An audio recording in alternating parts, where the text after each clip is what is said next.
Welcome to Co-op Chaos, a game life balance podcast. Here are your hosts, Bob and Aaron. Hello, I'm Bob. Hello, I'm Aaron.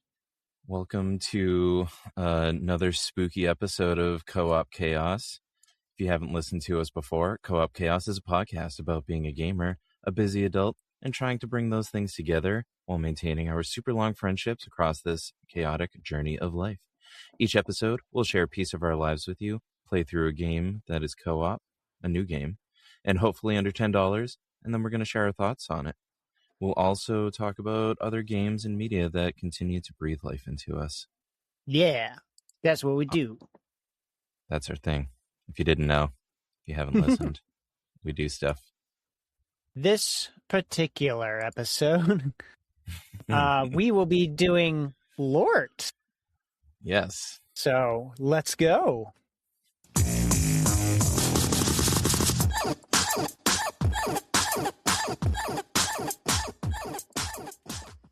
Definitely nailed it. Yes.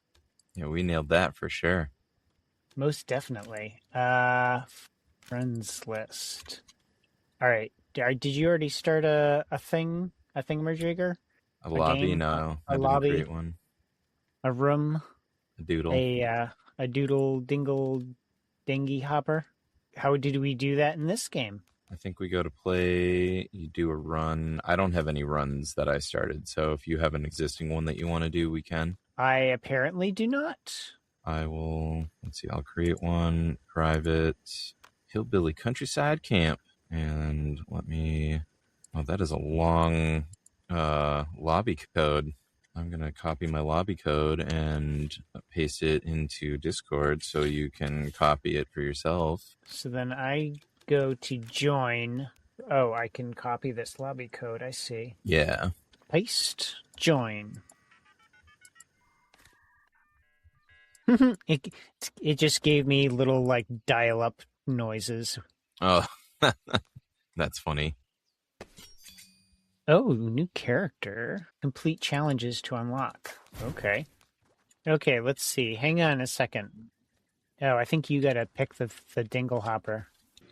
Oh yeah, how do I do that? Oh, there's the mission board. Huzzah! Now use the healing dispenser to heal Mission yourself board. and fill up your flask.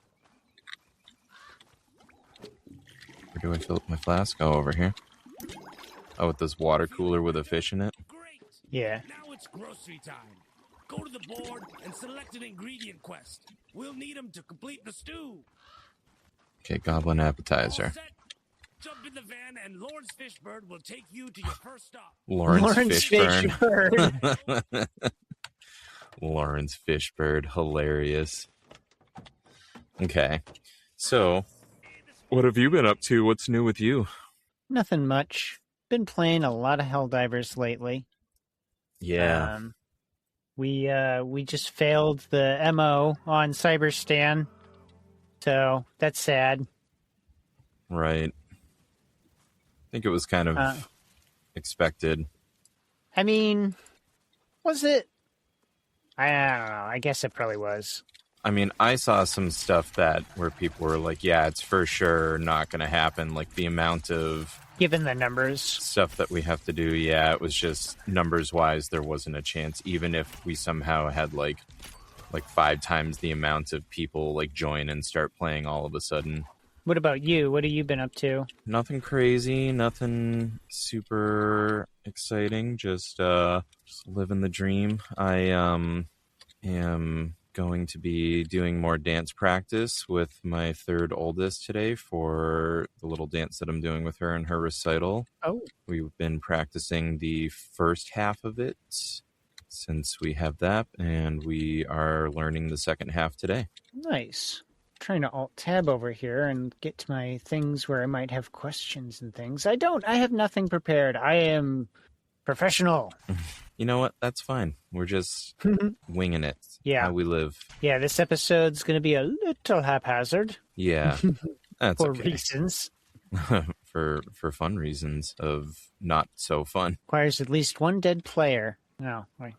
Oh, sacrifice. No, this is apparently where we revive allies. Hold to revive allies requires at least one dead player. Blammo! Blammo! Blammo! Blammo! Blammo! Things. Ooh, a gun. I think I aggroed something. Here, you want a gun? Seems like an interesting thing to have in this fantasy game, but sure. You should be able to pick it up to one of your other. You have 4 tabs for weapons. Yeah, just like how I've got a gun. It's pretty goofy. Ooh, I got the coins. So you got to learn some dance moves with the kiddos. Let's see. My 2 older kiddos have different like music solo things coming up. So one of them is in band, and he does like percussion. So he's got to do like a little solo thing for that. Is this like a end of year like finale type It's just of thing, like a or partway just like through the year, like spring is coming, so we're gonna have an excuse to do music-y things. And then my other kiddo plays violin, so he's got a recital for that. Well, he's got this solo thing, but then he's got like some other like youth orchestra thing that he's doing that's more of like a bunch of kiddos doing the thing. So it should be good. I'm sitting here trying to think of a question to ask to be like a good host to like continue the conversation, but instead I'm sitting here throwing rotten eggs at little ghost slimes. That's all right. I'm just like a warrior right now, and instead of using my sword, I've got a gun, and I'm just busting caps in these nighttime specter bad guys. It's great. Yeah, take that, punks. Yeah, I mean, I think this is going to be a relatively quick episode, and that's okay. I don't think we need to linger on the life updates too much this time, since we've got this fun game to talk about, and potentially some questions, theme questions. Do you have any theme questions? I don't. I totally dropped the ball on that. Nah, you're fine. You're fine. It's been a scramble. We had an off week last week. We're still trying to like catch up, and then we had some technical difficulties, and then we had a game that just did not want to agree with us. So yeah, this was not the planned game for today. Yeah, we were gonna play Midnight Ghost Hunters, and instead we're playing this other game because every time we tried to create a lobby in Midnight Ghost Hunters, it would kick me out and tell me to sign into my Epic Games account or Steam, which I was already signed into, and it kept putting me in a death loop. So, yeah. So I don't know what you're doing, Midnight Ghost Hunters, but you're doing something wrong here. So now we're playing this at a scramble. But that's okay. We've played this game before. This is a fun game. Yeah, it's like just like a nice, simple little adventure game. And this is for those that like them, this is more of a roguelite type of game. Yeah, a lot of people are into those. Yeah, they're pretty popular at the moment, it seems like. Yeah, and I think we've talked about that before on the podcast, and I think we both tend to like story progression. Although that being said, like, I don't know, like what would you classify get your horn ready, Left 4 Dead 2 as? Oh yeah. I mean, I guess when you get down to it, it's a first person shooter, and you do kind of start from zero every time, so I guess it's kind of roguelite. Yeah. But what are we supposed to be doing? Locate the boss lair. Oh, there it is. But this, it's the big skull in the sky. Oh, locate the big obvious thing. But this is the game Lort. This is, I think, who was this? I think the people who did Fortnite might have made this one or something like that. Right. And then, this is kind of like a roguelite kind of adventure hack and slash, sort of. Yeah. Yeah, that's a great way to define it. I think the max players is 4, I want to say. Normally it's around $20. I believe... Oh, no, that's the wrong... I'm looking up... That's the price I have. Yeah, it's $14.99. You know, we actually looked up the price on Midnight Ghost Hunt ahead of time. Because Ed tried to get our ducks in a row and be like, and be prepared. But yeah, so we were prepared. The game was not prepared for us. Okay, so normally Lort is $14.99, but looking at Bob's history, I think you said that you got it for $9 something. Yeah, I got it for like $9.89 or something. It was just under the $10 mark. And then the objective and story is you are adventurers who are helping out a guy at a base camp go do supply runs for groceries. Right. He's making a stew. And, so we're going to make a stew. Controls are your standard third person. I haven't tried using controller. I have a controller right here. I wonder if it'll let me. It's not letting me even use mine. Oh, it is letting me use mine. Interesting. Oh, I see. How do I run, though? Where's the run button? I'm finding lots of attack buttons. There's my slide button. Yeah, I've got a GameCube controller hooked up, and it does not let me use it. I looked in the settings, and it has like an Xbox, and then it has like a DualShock is the other one. So, I don't know. It won't let me use mine. I guess that's okay. Well, I mean, aside from not being able to figure out the controls, it does have controller support, and the controller wasn't bad. In general, the controls for this game, I think, are pretty good. Yeah. I don't have any complaints there.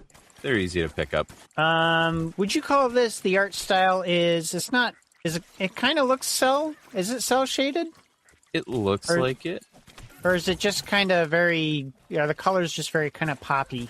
Yeah, the colors pop. It's kind of vibrant. It's a very cartoon. Yeah.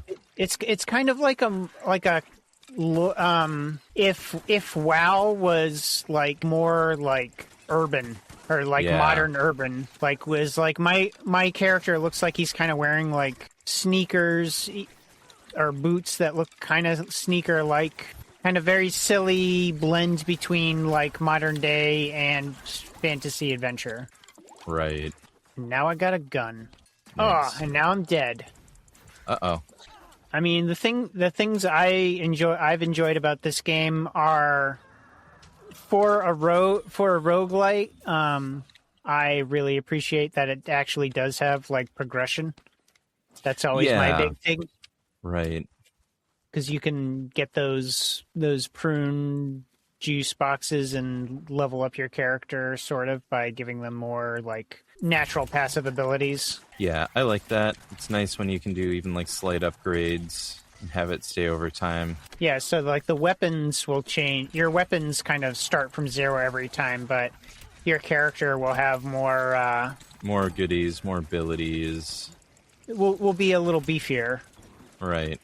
I was gonna say, I think that's the thing that really like separates like new games versus old games. So when we don't have that kind of capability, it's, like I think back to like a console, you try to play through the game, you have to stop because mom's saying, hey, it's time to clean your room, kiddo, and then you shut off the game, and then you have to start back from level 1 with nothing that you gained in the level before.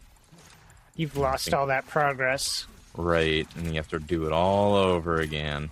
Yeah, stuff like that makes me not want to play those games. Right. Oh, I'm dead again. Uh-oh. But yeah, I feel like this is a nice blend of, start from scratch every time, but still gives you, something to work towards. Right. Let's see, now if I can stop dying. That's all right. So yeah, I mean, things I like about this game are, the fact that it gives me progression for a roguelite. Things I don't like about this game, little things that are like minor gripes. I can't really tell like a good easy way to compare the weapons that I've picked up right now. Like right. I have 2 staffs that are basically the same thing, but they have different stats, and I don't know which one is better and which one does more damage because I'm holding them both in my inventory, and short of dropping one and then picking it back up and kind of then looking at it, I don't see a good, easy way to quickly look at those stats. Yeah, there really isn't. It's just kind of like you pick it up and it's really hard to tell what the difference is. That's unfortunate. I would love a mini map. I don't think there's one. Yeah, I think the first time we played, I was looking for a mini map and I could not find it. Oh, I died. Yeah, this game is also pretty unforgiving. I feel like I die a lot when I've played it. Yeah. So I mean, I'd play this again. We've played this before.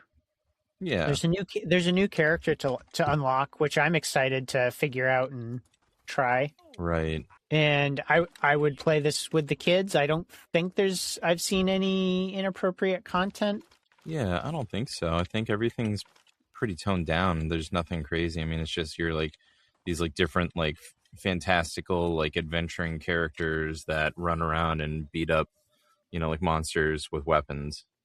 Yeah, I mean, the only thing I could see being an issue for some parents would be the guns in the game. But if they're playing Fortnite, that's already a thing. So, right.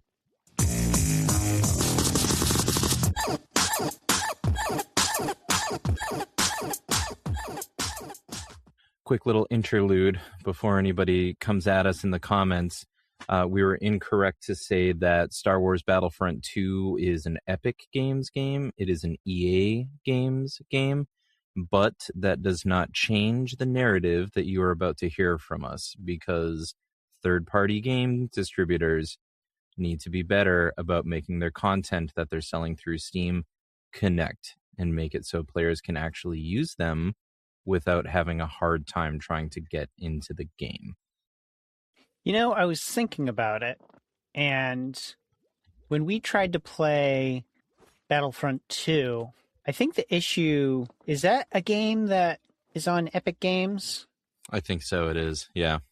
Because I want to say that was the issue we were having when we tried to play that game and we couldn't get it to work at the time because somebody had bought the game through Epic Games, and then we were having issues trying to link up with them because most of the rest of us had bought it through Steam.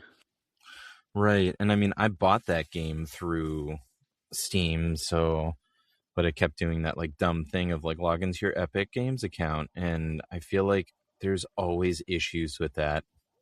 Yeah. And I feel like I want to say there was recently, I feel like I saw some news about someone trying to sue Steam over like having a monopoly, and it's like, no, dude, they don't have a monopoly. It's just all the competition just keeps shooting themselves in the foot with like issues like this, where it's like every single time we've tried to do a game that's been on like somehow has some kind of connection to like some other like developers or distributors like game store, digital storefront, it causes issues. Yeah, it's always a problem every single time. Like my kids had issues with Epic Games, so I guess this episode is turning into like a shit on Epic Games for their bullshit, but that's totally fine. Well, it doesn't have to be. It doesn't have to be shit on Epic Games, but I mean, just talking about I'm trying to not be too much of like a fanboy because F corporations, but right, Steam's doing something right. They've managed to build something that's effective and makes it easy to game. I remember like a quote from them years ago about like, because like pre-Steam, the state of the gaming world was like, you didn't want to pay exorbitant prices for a bunch of games across like a bunch of different websites and, in store to get the physical copies. So like, people were just like getting like, like game keys, like pirated that they could just play the games for free. And Steam's stance was like, we're trying to make it easier to purchase games than to steal them. So people will just buy them. And I mean, it is easy. Like you wait for a game to go on sale, or like, even if you really just want it, like you just buy it, download it. That's it. It's easy. You don't have to go to the store. You don't have to go to like, in Epic Games case, like you have to go to like the third party site to do all the things. But if it's just being sold through Steam without third party junk involved, it's a quick and easy process. Yeah. But, like this kind of stuff with like Midnight Ghost Hunt or, what we experienced with Battlefront 2 is like, it makes me not even want to play any games from Epic Games because it makes it too hard to do like at least a co-op game because there's always something. Like, why can't I just create a lobby in a game and then start the lobby and then be able to play the game with a friend that also purchased it through the same platform? It's that ridiculous. Should be a straightforward and easy process, not right. something that turns into a 15 to 20 minute like exercise in problem solving. Right. Yeah. I shouldn't be trying to figure that out. Like me trying to figure out how to play the game is one thing. Me trying to figure out how to get into the game to play it to begin with is always a big gripe of mine. It should be the easiest thing to just jump into a game. Yeah. Yeah, absolutely. Final thoughts on this game? This game I like. This game is easy to jump into. I think the first time I played it with you, I didn't even really do much in the way of like a tutorial or anything. It was just like, you're like, here's a couple things around like the starting area. Now let's go do a mission. And we just went into it, and it's kind of like open world. Like you have like your big mission, but there's like little like side things that you can do to get like loot and stuff and upgraded weapons throughout the map. And it's I feel like anybody could pick this up super easy. So I love that. Good pick up and play value. Yeah, good pick up and play. Very simple controls, which I like. They're not complicated. You have your numbers to pick your weapons. You know how to pick up your stuff. You know how to move. Each weapon, no matter what you have, comes with like 2 powers, and then your character has 2 standard powers and like a dodge and like a sprint. Right. And that's it. Yeah. And then, like art style, I like the art style. It's fun. It's cute. It's cartoony. Like some of the characters look like they're from like a Lord of the Rings cartoon. Some of them look like they're from an anime. It's just kind of like a little mishmash of like different fun styles. Yeah, it's very, very, very cartoony, very silly, kind of like patchwork kind of together vibe. Yeah. You can tell that the developers were like, we just want to make something that's fun to make. Mm-hmm. Yeah. Yeah. I would definitely play this one again. I would play this one with my kids if I assume like it doesn't the game doesn't look that intense, but I don't know. I'd have to check the specs to see if their machines would run this. Yeah, I think my kid's computer would run this for sure. But yeah, this is a great pick up and play, low bar of entry to figure out. Getting in and getting a game started with you was a little like we had like the difficulty we had with this game versus the difficulty we had with the other game was like, wait, how do we do this? I can't figure it out. And then within like 10 seconds, it was like, oh, it's right here. Oh, okay. Yeah, it's just like simple, working through the gameplay versus like you can't even get the game to function just to be able to play it.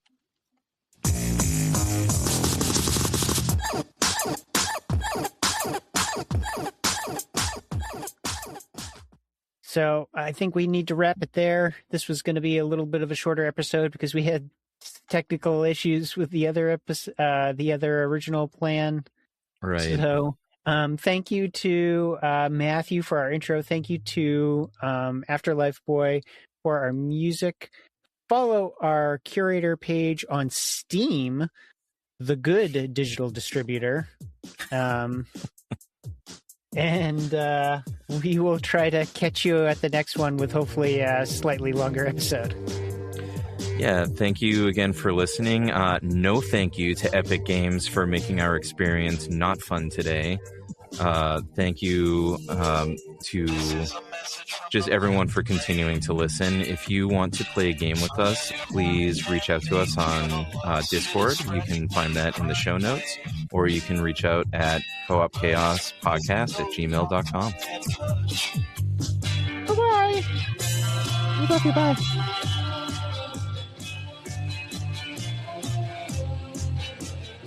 All game audio and sounds featured on Co-op Chaos are the exclusive rights of their respective developers. I just ripped it, and Oh, no. I'm in my enclosed space. This is not a good idea. I used to keep a can of air freshener in my drawer. I don't know if it's still in here.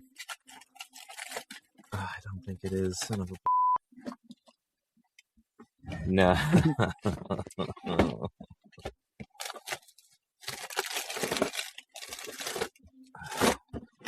Nope. I must suffer. Oh God, that smells terrible. Whoa.